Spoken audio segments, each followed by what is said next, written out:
பேசுமாறு அன்போடு அழைக்கிறோம். YouTube super star cool series ஆனா நிறைய ஸ்டார் இன்னும் பெரிய ஸ்டாரா வரணும். Thank you so much. ஒரு 2 வார்த்தைகள்.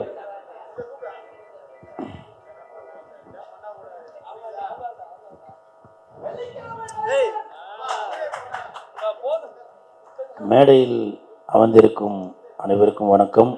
குறிப்பாக போஸ் சார், திருமலை சார் என்னை பற்றி பேசுனது மிக்க நன்றி சார். நான் என்றைக்குமே உங்களுடைய மாணவன், அது ஞாபகத்தில் வச்சுருக்கேன் சார். உதயா சார் அவங்களாம் என்னை பற்றி பேசுனதில் ரொம்ப சந்தோஷம். மற்றும் கேமராமேன் இனியன் சார், கதிர், இன்னும் நிறையா பேர் இருக்காங்க. ஏற்கனவே டைம் ஆகி போச்சு, பேசிகிட்டே இருக்க வேண்டியதான். அவர்கள் அனைவருக்கும் வணக்கம். பத்திரிகை நண்பர்கள், ஊடக நண்பர்கள், இணையதள நண்பர்கள் அனைவருக்கும் வணக்கம். மேடையில் பேசி கைத்தட்டல் வாங்குற அளவுக்கு நான் பெரிய பேச்சாளர் இல்லை. அதனால் தயவு செஞ்சு நீங்களே ஒரு தடவை கைத்தட்டிருங்க. இந்த கைத்தட்டல்கள் அனைத்தும் கெட்டவன்னு பெயர் எடுத்த நல்லவன் சார் இந்த படத்தோட டீமுக்கு தான் போய் சேரும். நான் இது வரைக்கும் எவ்வளோ மேடையில் ஏறி இருக்கேன். ஆனால் இந்த மேடை எனக்கு ரொம்ப ஸ்பெஷல்.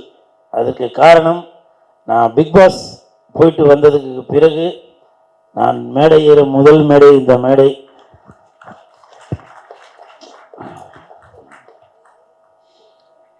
அதுவும் இல்லாமல் இன்னொரு ஸ்பெஷல் என்னன்னு பார்த்தீங்கன்னாக்க, என் தலைவன் அவர்கள் நடித்த ஒரு படத்தில் உள்ள அந்த பாட்டில் உள்ள வரி, அதுவும் எனக்கு ஒரு சென்டிமெண்ட்டாக இந்த மேடையை அமைச்சு கொடுத்துருக்கு. அதற்கு மிக்க நன்றி. முதல்ல மாதிரி இருந்தேன்னா கட கட கட கடன்னு பேசிடுவேன். மனப்பாடம் பண்ணி வச்சது வாயில் வருது எல்லாமே பேசிடுவேன். இப்போ என்ன அறியாமலே வார்த்தைகள் அப்படியே தடுமாறுது. அது பழைய கூல் சுரேஷாக மாறினா நல்லதா இல்லை இப்போ இருக்கிற மாதிரியே இருந்தால் நல்லதா என்னன்றது தெரியல. ஆனால் இனிமேல் எந்த ஒரு தவறும் நடக்காது. அந்த தவறு நடக்காமல் கண்டிப்பாக நான் இருப்பேன் அப்படின்ற நான் இந்த நேரத்தில் உறுதியோடு சொல்லிக்கிறேன். இந்த படம் கெட்டவன்னு பேர் எடுத்த நல்லவன்டா, இந்த படத்தில் நான் நடிச்சிருக்கேன். ஸோ இதுவும் இன்னொரு ஸ்பெஷல். நான் வெளியில் வந்ததுக்கப்புறம் நான் நடித்த படத்துக்கும் நான் ஆடியோ ரிலீஸ் ஃபங்க்ஷனுக்கு வந்திருக்கேன் அப்படின்றது அதுவும் எனக்கு ரொம்ப சந்தோஷமாக தான் இருக்குது. பொதுவாகவே எதிர்பார்ப்பீங்க, கூல் சுரேஷ் வந்திருக்காரு, படத்துக்கு எதனா ஒரு ப்ரமோஷன் பண்ணுவார் அப்படின்னு. கூல்வா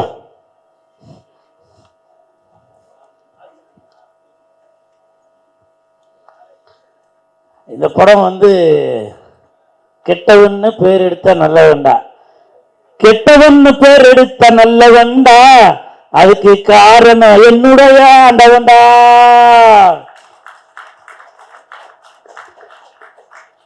உண்மையிலே இவங்களோட தயவால தான் நான் இந்த ஸ்டேஜில் இருக்கிறேன். கெட்டவன்னு பேர் எடுத்த நல்லவன்டா, அதற்கு காரணம் என்னுடைய ஆண்டவன்டா. ஆண்டவன் சார் அந்த வாடா போடான்ற கூட வேணாம், ஏன்னா அந்த மரியாதை குறைச்சலான வார்த்தைகள் வேண்டாம் அப்படின்ற ஒரு மனப்பான்மையில தான் நான் இருக்கேன்.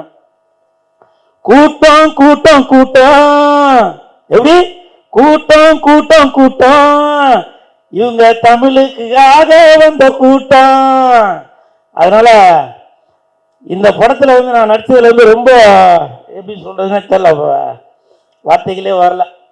ஏன்னா டைரக்டரும் ப்ரொடியூசரும் இந்த படத்துக்காக ரொம்ப மெனக்கெட்டிருக்காங்க, ரொம்ப மெனக்கெட்டாங்க. அதெல்லாம் கண்கூடாக தான் பார்த்துட்டு இருந்தேன். நம்மளும் நடிகராக இருக்கிறதுனால எதுவும் பேச முடியல.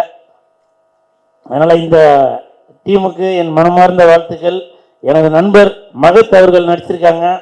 சாங் பார்த்தேன், ட்ரைலர்லாம் பார்த்தேன், நல்லா நடிச்சிருக்கீங்க மகத், உங்களுக்கு என் மனமார்ந்த வாழ்த்துக்கள். அப்புறம் நிறைய பேர் இவ்வளோ நாளாக எனக்கு இருந்த ஆடியன்ஸ்லாம் பார்த்தீங்கன்னா தெளிவா தெளிவா அப்படின்னு கூப்பிடுவாங்க.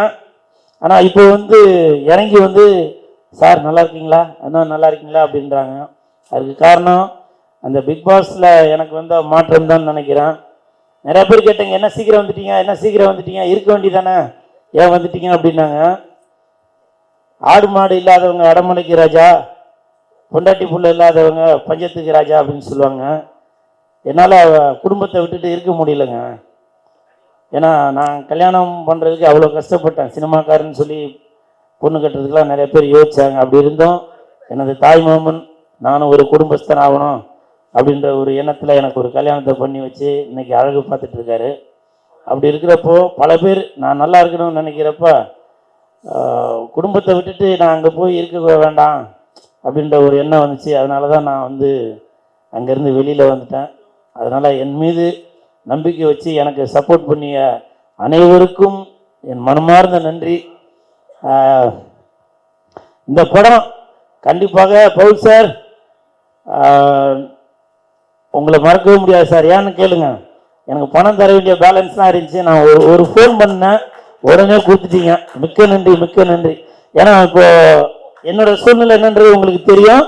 ஆனால் கேட்ட உடனே சரிங்க அது போய் நம்ம கொடுங்க அப்படின்னு சொல்லி உடனே வந்து அனுப்பிச்சி வச்சாரு. ஸோ அந்த பவுல் சாருக்கு என் மனமார்ந்த நன்றி. அப்புறம் பிரபுராம் சார், அவர் வந்து இன்னமும் அமுல் பேபி மாதிரியே தான் இருக்கிறாரு. அவர் எப்படி டைரக்டர் ஆனாருன்னு எனக்கே ஒரு சந்தேகமாக தான் இருக்குது. இல்லை ஏன்னாக்கா ஷூட்டிங் ஸ்பாட்டில் கூட அவர் கோவப்பட்டு பார்த்ததே இல்லை. அவர் கோவப்படாமல் ரொம்ப சிரிச்சுட்டே தான் வேலை வாங்குவார். ஸோ அவரோட எண்ணம் போலவே இந்த படமும் மிகப்பெரிய வெற்றி அடையணும். அப்புறம் படத்தோட கேமராமேன் இனியன் சார், உங்களுக்கும் யாரோ 2 பேர் கை தட்டிடுங்க, எங்கே இருக்காங்க கேமராமேன் இனியன் சார், உங்களுக்கும் என் மனமார்ந்த வாழ்த்துக்கள். இந்த ஹோல் டீமுக்கும் என் மனமார்ந்த வாழ்த்துக்கள். வாழ்த்த வந்த அனைவருக்கும் எனது நன்றி நன்றி நன்றி. இது கூட ஏன் இப்போ கையில் பிடிச்சிட்டு இருக்குன்னா, ஆக்சுவலாக இந்த இடத்துல சப்போஸ் யூடியூப்பில் வரும்போது என்ன படத்துக்கு பேசுகிறோம் அப்படின்றது கூட கீழே தெரியாமல் வந்துடும். ஸோ அதனால தான் இதை நான் கையில் பிடிச்சிட்டே பேசுகிறேன். இவன் என்ன தெரிஞ்சவே இல்லையா அப்படின்னு சில பேர் நினைப்பீங்க. நான் இன்னமும் சொல்கிறேங்க, நான் வீட்டுக்குள்ளே இருந்தால் தாங்க சுரேஷ், வீட்டை விட்டு வெளியில் வந்தால் கூல் சுரேஷ். அதனால் எனக்கு வந்து ஏதோ கூச்சல் போட்டு சத்தம் போட்டு உங்களை இரிட்டேட் பண்ணோம் அப்படின்ற எண்ணம்லாம் இல்லை. நான் சாப்பிட்றது சினிமா சோறு. சினிமா தான் இன்றைக்கி என்னை இந்த மேடையை கூட்டிகிட்டு வந்திருக்கு. சினிமா தான் என்னை பிக் பாஸ்குள்ளே கூட்டிகிட்டு போயிருக்கு. இந்த மேடை கூட இன்றைக்கி இவ்வளோ கேமராலாம் இருக்குது. அதுக்கு எல்லாமே எனக்கு சினிமா போட்ட சோறு தான். திருமலை சார் எனக்கு கொடுத்த சம்பளம் தான். இதெல்லாம் நான் மறக்கவே மாட்டேன். என்னோட கல்யாணத்தப்ப எனக்கு பணம் தந்து, சார் உங்களுக்கு ஞாபகம் இருக்குங்களா? ஸோ அதெல்லாம் வந்து எனக்கு சினிமா போட்ட சோறு தான் அது. அதனால் நான் சினிமாவுக்காக கண்டிப்பாக குரல் கொடுத்துக்கிட்டே தான் இருப்பேன். என்னது ரத்தம் நாடி நரம்பு எல்லாமே ஒரு பக்கம் சிம்பு சார், ஒரு பக்கம் சினிமா தான். அதனால் மறுபடியும் இதை கையில் எடுத்துட்டேன் அப்படின்னு நினைக்க வேணாம். இந்த இடத்துல ஆக்சுவலாக எதனா போர்டு வீடு எதனா இருந்துச்சுனாக்கா இதை நான் கீழே வச்சுருப்பேன். ஆனால் இந்த படம் முடிகிற வரைக்கும் இதை நான் தோளில் தான் வச்சுருப்பேன். அந்தளவுக்கு இந்த படத்தை வந்து கண்டிப்பாக நான் எடுத்துன்னு போய் சேர்ப்பேன்ற நம்பிக்கையோட இந்த படம் மிகப்பெரிய வெற்றியடைய இந்த ஹோல் டீமுக்கு என் மனமார்ந்த வாழ்த்துக்களை தெரிவித்துக்கு வந்து பத்திரிகை நண்பர்கள், ஊடக நண்பர்கள், இணையதள நண்பர்கள் எல்லாரும் இந்த படத்துக்கு சப்போர்ட் பண்ணுங்க. நன்றி நன்றி நன்றி நன்றி அண்ணா. தேங்க்யூண்ணே, தேங்க்யூ ஸோ மச். நீங்கள் சொன்ன மாதிரி குடும்பத்தோட ரொம்ப சந்தோஷமா இருக்கிறதுக்கு எங்களோட வாழ்த்துக்கள்ண்ணே. Thank you so மச்ண்ணே.